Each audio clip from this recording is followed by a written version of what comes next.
Гостинка во студиото ни е Марија Конеска, психолог, психотерапевт, едукатор.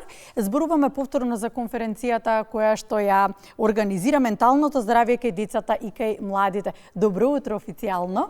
Добро утро и на вас и на гледачите. Велам повторно ја организирате поради тоа што позитивен ефект има наназад години во организација и вашата работа секојдневно веројатно и го става на пиедестал менталното здравје, дека вистинскиот начин е кога отворено се зборува за истото. Така што кои ви се плановите за оваа конференција? Ова е веќе втора конференција. Минатата година ја организиравме заедно со децата првата конференција менталното здравје кај децата и младите, на која имаше огромна посетеност, околу 200 гости, се одржуваше во музеот на Македонска борба, каде што говорници беа пред се децата. Тоа што го направивме и што го сакавме, најнапред инспирација ми беа децата кои доаѓаат по Центарот за развој, едукација и советување Маша Марија. Инспирација ми беа говорите на децата, предизвиците со кои се соочуваат децата и колку тие сакаат да бидат слушнати. И еден ваков настан предпоставивме дека навистина ќе биде одлично место, одличен простор каде што децата ќе се изразат, а сите оние кои треба да ги слушнат ќе ги слушнат.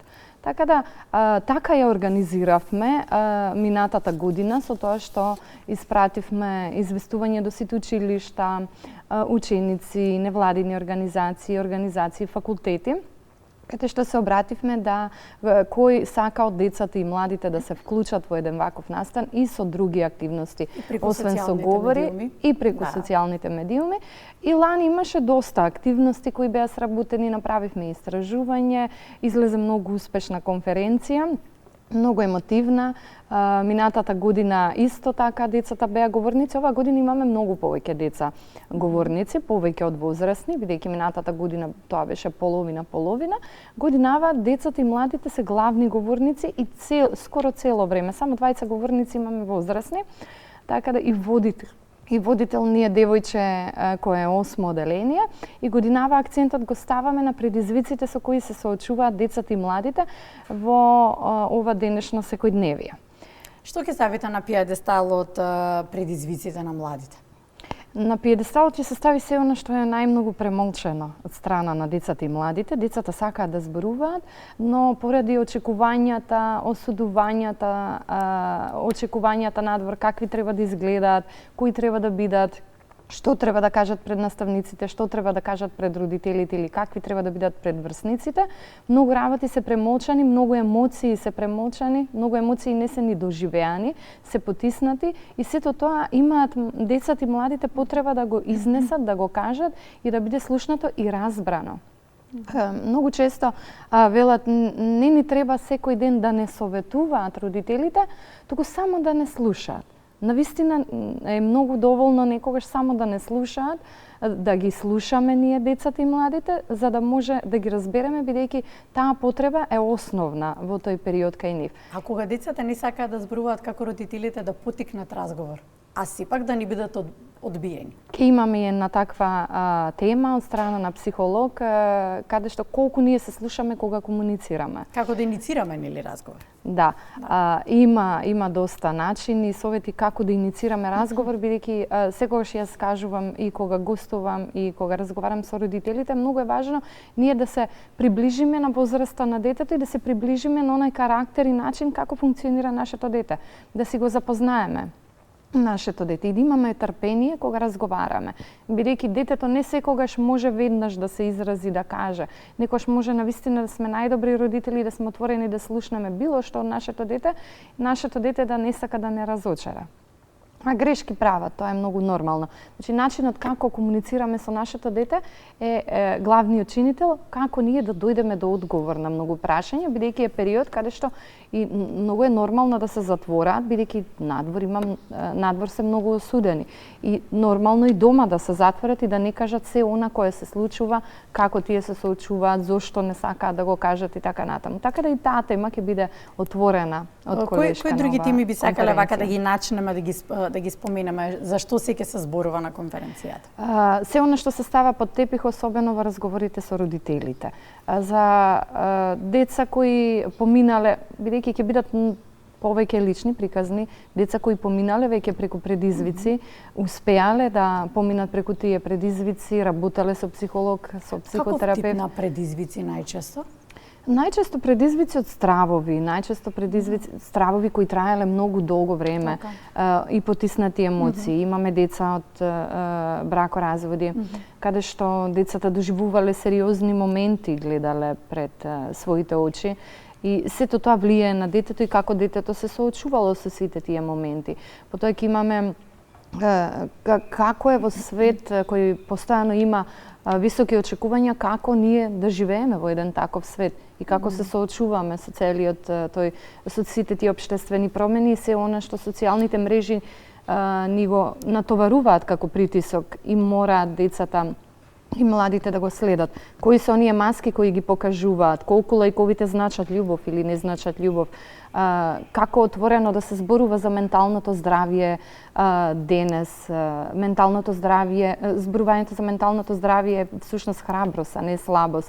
Потоа имаме дете со посебни потреби кој исто така ќе зборува како тоа дете со аутизам се соочува и како се грижи за своето ментално здравје, како неговиот предизвик е толку тежок за носење, а како постојано он се грижи за своето ментално здравје. Ке имам исто така и родител кој ќе зборува на конференцијата, кој ќе каже дека не е неговата улога само воспитување, како научил да го слуша своето дете. Сите говорници кои ќе бидат дел од конференцијата, сите имаат поминато низ предизвици, имаат работено со психолог, психотерапевт, повеќето, мислам и родителот и психологот се стручни лица кои дефинитивно работат со своите деца и нема да зборат само од аспект на искуство со своите деца, туку ќе зборат и од стручен аспект и генерално за сите кои ќе бидат публика. Публиката ќе биде од она што до сега ни е пријавено, половина деца, млади, адолесценти, половина ќе бидат возрастни, односно повеќето се деца и млади. Па тоа е супер за вас, што повеќето се деца. Така, тоа ни беше и целта, Оцивот е голем, пополнете се местата, ми кажавте, зашто најмногу имаше заинтересираност од сево ова што споменавме, каде се најпополнети групите местата? Вака, ние кога испративме повик до училиштата, до организациите, испративме формулари каде што можат да си пополнат како да учествуваат. Но испративме предлог, неколку точки предлог со што можат да учествуваат.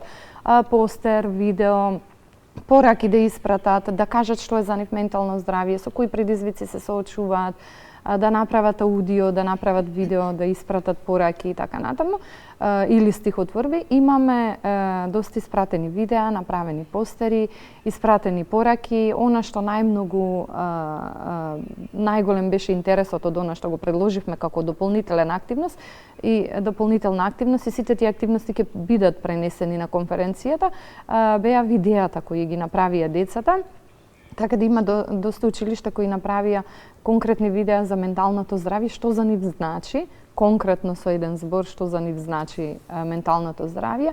И тоа беше, и тие видеа се така отворени, затоа што нормално беше во ред и беше предложено да не мора да се ликовите на децата ако не сакаат, сека да се ликовите на децата, бидејќи децата сакаат да бидат видени и слушнати, да не бидат постојано под притисок, сакаат да се зборува за она што навистина нив им е тешко. Добро, и родителите од друга страна, тука се младите. Како сте задоволни од синергијата до сега и од работата до сега? Секојдневно работите, родителите од една страна, децата од друга страна, вие, училиштето тука некаде, наставниците исто тука некаде. Јас долги години веќе работам со родители и деца и постојано сум со родители и деца.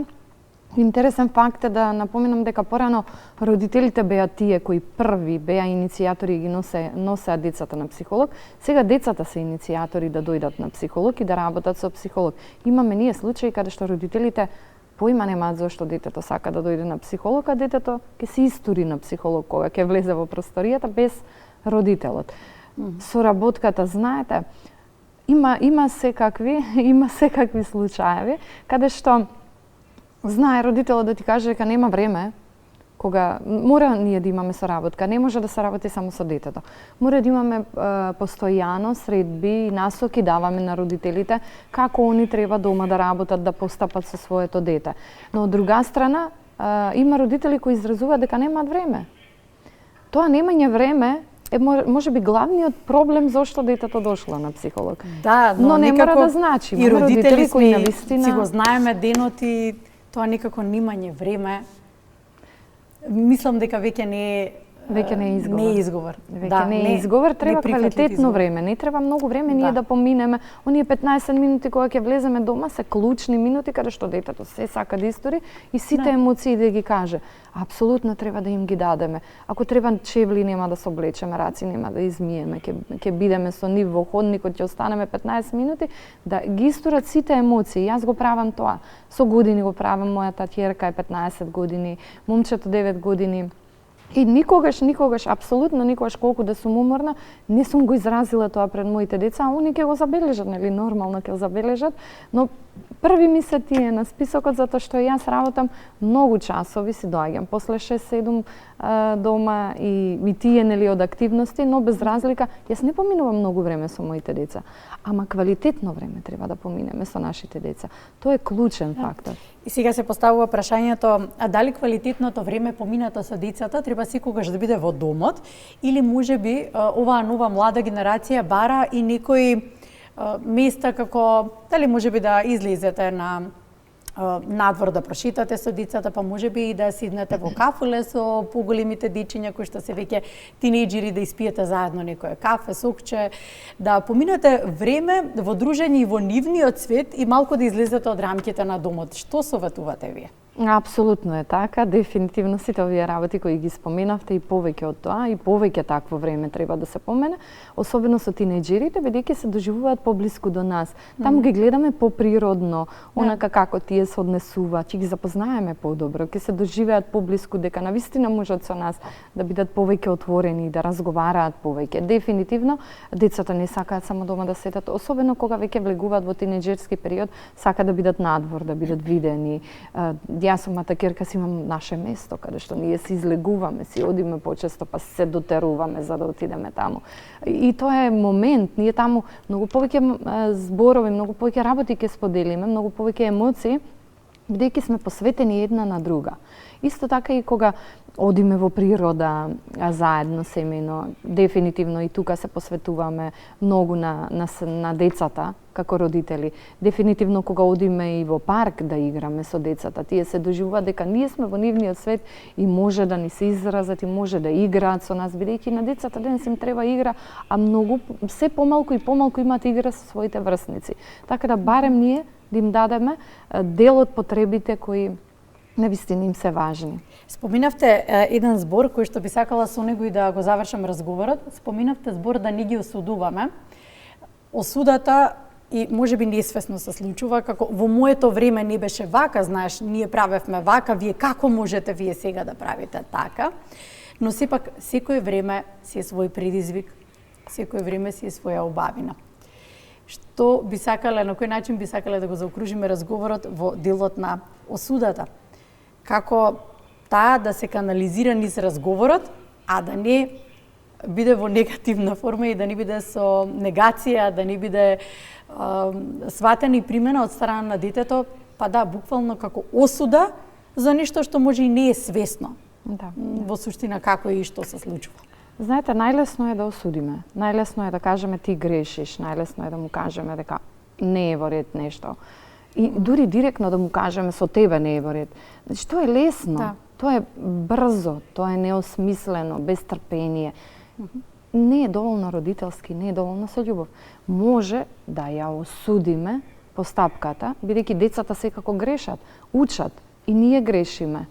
Но кога нас ќе не осудат децата, па не е тоа така лесно. Па како смееш, па не ме почитуваш. Значи, осудите мора да ги тргнеме на страна.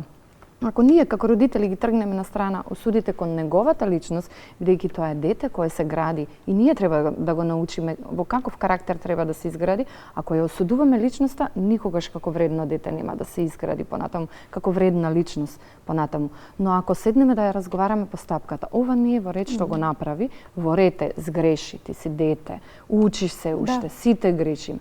Ајде да видиме, постојат и други начини. Океј, си сгрешил 2 пати, 3 пати се случи. Значи да премине во поддршка.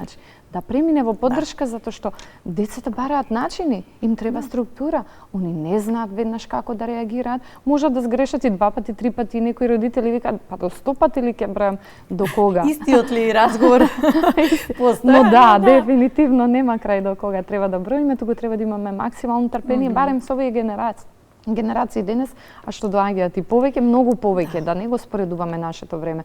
Нашите предизвици беа многу други. Има толку многу промени направено, што дури никако не можеме ниту да го споменеме како ние функциониравме, а како денес децата функционираат. Да споредиме, да. Благодарам за гостувањето, Марија. Посакувам да биде успешна и оваа конференција и да премине во традиција со можности за проширување, можеби на просторот, проширување на можности што повеќе луѓе да дојдат.